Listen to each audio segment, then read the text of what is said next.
Woe to Ariel, the city where David dwelt. Add ye year to year, let them kill sacrifices. Yet I will distress Ariel, and there shall be heaviness and sorrow, and it shall be unto me as Ariel. And I will camp against thee round about, and will lay siege against thee with a mount, and I will raise forts against thee. And thou shalt be brought down, and shalt speak out of the ground, and thy speech shall be low out of the dust, and thy voice shall be as of one that hath a familiar spirit out of the ground, and thy speech shall whisper out of the dust. Moreover, the multitude of thy strangers shall be like small dust, and the multitude of the terrible ones shall be as chaff that passeth away. Yea, it shall be at an instant suddenly. Thou shalt be visited of the Lord of hosts with thunder, and with earthquake and great noise, with storm and tempest, and the flame of devouring fire. And the multitude of all the nations that fight against Ariel, even all that fight against her and her munition, and that distress her, shall be as a dream of a night vision. It shall even be as when a hungry man dreameth, and behold, he eateth, but he awaketh, and his soul is empty. Or as when a thirsty man dreameth, and behold, he drinketh, but he awaketh, and behold, he is faint, and his soul hath appetite. So shall the multitude of all the nations be that fight against Mount Zion. Stay yourselves and wonder. Cry ye out and cry. They are drunken, but not with wine. They stagger, but not with strong drink. For the Lord hath poured out upon you the spirit of deep sleep, and hath closed your eyes. The prophets and your rulers, the seers hath he covered. And the vision of all is become unto you as the words of a book that is sealed, which men deliver to one that is learned, saying, Read this, I pray thee. And he saith, I cannot, for it is sealed.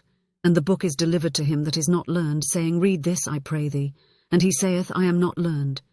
Wherefore the Lord said, Forasmuch as this people draw near me with their mouth, and with their lips do honour me, but have removed their heart far from me, and their fear toward me is taught by the precept of men.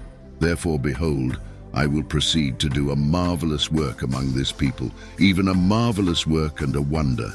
For the wisdom of their wise men shall perish, and the understanding of their prudent men shall be hid. Woe unto them that seek deep to hide their counsel from the Lord, and their works are in the dark, and they say, Who seeth us? And who knoweth us?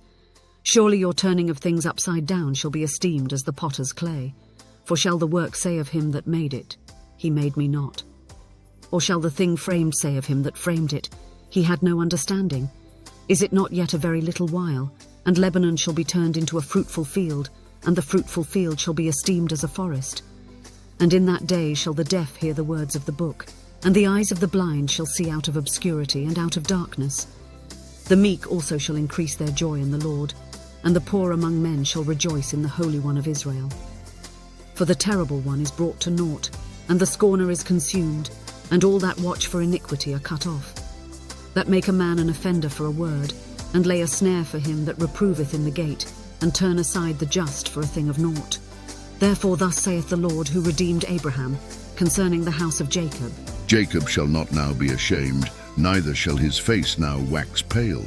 But when he seeth his children, the work of mine hands in the midst of him, they shall sanctify my name, and sanctify the Holy One of Jacob, and shall fear the God of Israel. They also that erred in spirit shall come to understanding, and they that murmured will accept instruction.